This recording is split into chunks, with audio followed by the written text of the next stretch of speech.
Okay, what I'm about to show you is very important.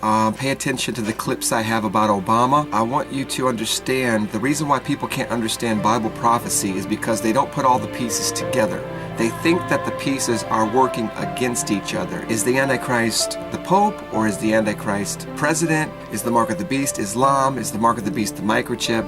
What is it? Here's a news flash. All these pieces are working together in the Antichrist system. They all have a role. John said there are many Antichrists, meaning manifestations in the world. There's one He Antichrist spirit, but there are many manifestations of He in the world. Greater is He that is in me than he that is in the world. That means he that is in the world is the Antichrist spirit. All right? And so what we have to understand is that when the Bible's talking about the Antichrist, and it says he will come out of Turkey, or he will be the head of the world, or he was given power by the nations. Now, this could be different components, but the same he. And that's what we have to understand. So we don't get confused about where the Antichrist is coming from or what the mark of the beast is. It's all working together. I believe Islam is the Antichrist spirit also rising up in power with the number of his name. They have a mark also, and the microchip is also part of the political, governmental process of chipping people, so that's part of it. They're working together as the mark of the beast. There's a mark that's coming, and you won't be able to buy or sell without this mark, but there's a number of the beast, and the number is 666. Now you won't be able to buy or sell unless you have the mark, or the name of the beast, or the number of his name. There's three things, three different things. Are they all part of the mark or the microchip? We don't know. So there is a mark coming on the skin.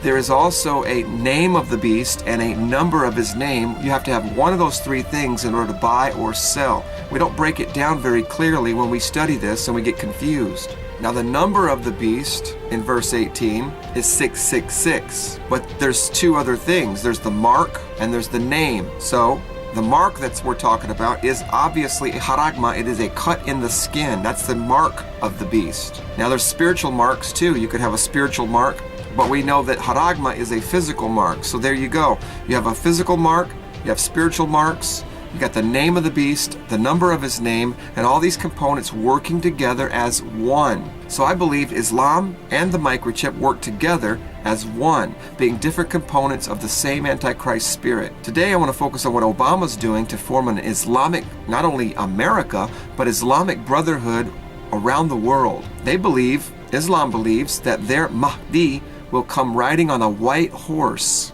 That's exactly what Revelation chapter 6 verse 2 says.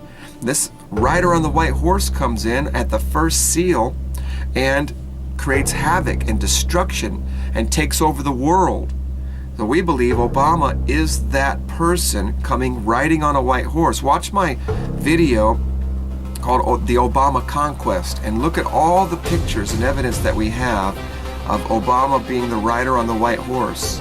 But today I want you to check out this video proving that Obama is setting up an Islamic government worldwide, and Islam has infiltrated America. You have to be aware of this and how this ties into the prophecies of the world leader taking over. So listen, whether you believe the microchip's the mark, Sunday worship is the mark, money is the mark, whether you believe the Pope is the Antichrist, the President is the Antichrist will come out of Turkey, whatever, just realize they all work together. The end is very, very soon. We are the last generation.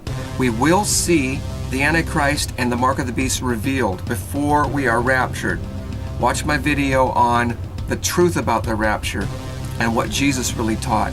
Check out this video about Obama and get your heart prepared. Love you. God bless you. Barack Obama, listed as a practicing Muslim and Indonesian citizen in school records, early in his presidency reached out to his Muslim brothers in the Middle East. January 21, 2009, the first head of state that Obama called as president was Palestinian PLO chairman Mahmoud Abbas.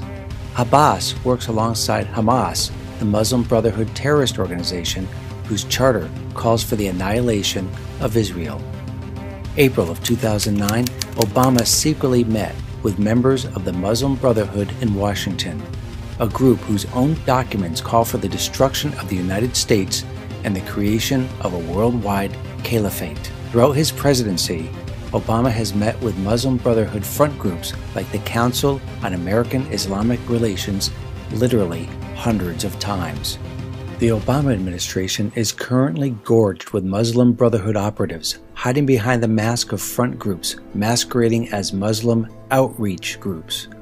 Mohammed El-Biari, who gave a speech in 2004 honoring the Ayatollah Khomeini, known as the face of Islamic terrorism, is now the head of Obama's Homeland Security Advisory Council. Instead of working to keep America safe, however, El-Biari is currently working behind the scenes to return the Muslim Brotherhood back to power in Egypt. He has even gone so far as placing the so-called four-finger Muslim Brotherhood salute on his Twitter avatar. The symbol is used in support for ousted Muslim Brotherhood Egyptian President Mohamed Morsi.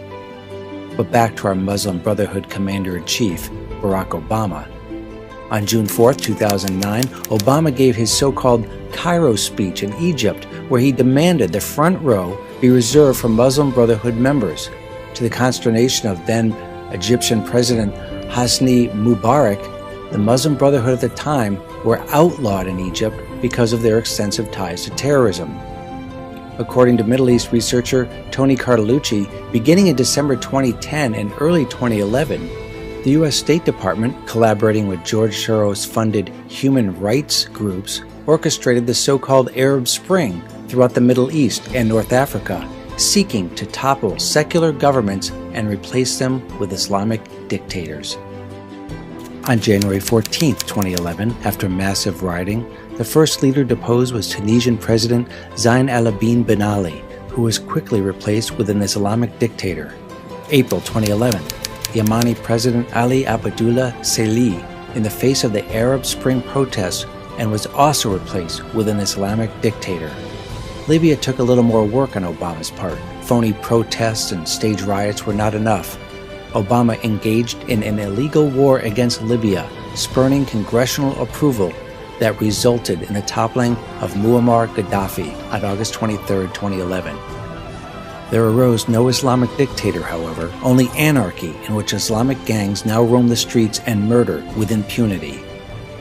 On September 11, 2012, Ambassador Chris Stevens, Sean Smith, Ty Woods, and Glenn Doherty were slaughtered by one of these Islamic gangs, the Al-Qaeda-linked Ansar al-Sharia.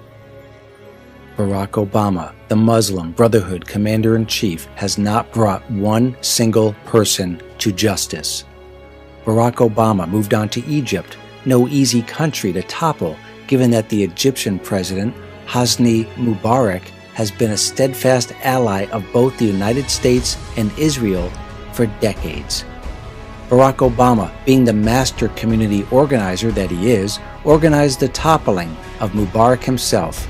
Muslim Brotherhood operatives were dispatched to orchestrate the huge Tahrir Square protests that lasted for a staggering 18 days and numbered hundreds of thousands of people.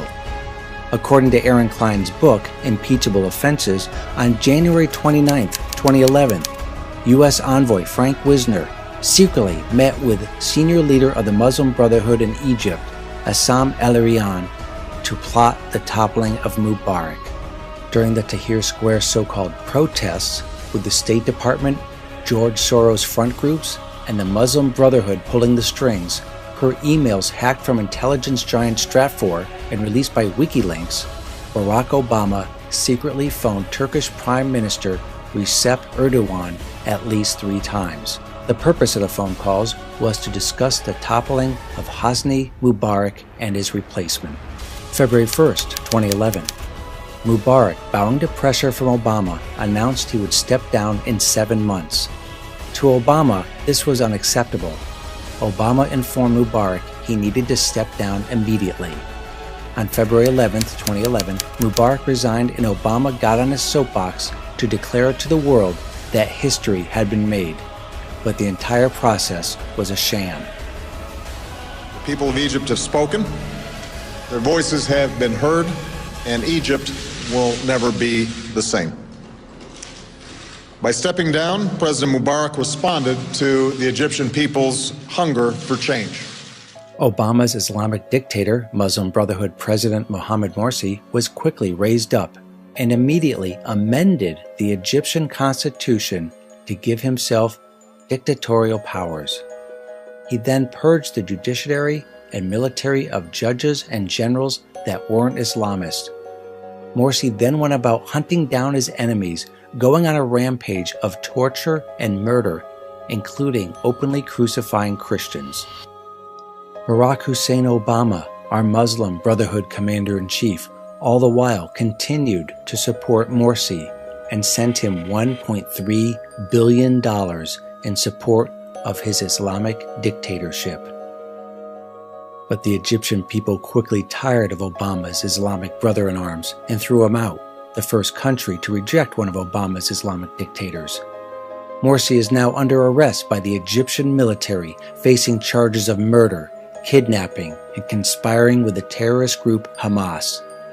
But Obama, with Muslim Brotherhood operatives like Mohammed El-Biari, the head of the Homeland Security Advisory Council, are plotting to return Morsi to power. Barack Obama, the master community organizer, also has other projects in the works. Obama and Turkish Prime Minister Erdogan are now plotting the fall of Syrian President Bashar al-Assad. Turkey is now ground zero for supplying weapons to Obama's Syrian rebels, gorged with al-Qaeda, ready to take power once al-Assad is taken out. Barack Obama and Erdogan dream of a return to the caliphate, stretching from Turkey to the Middle East and North Africa. It is rumored Erdogan wants the job as caliph. Obama may hand it to him. Perhaps Barack Obama will even hand over the United States to join Erdogan's caliphate.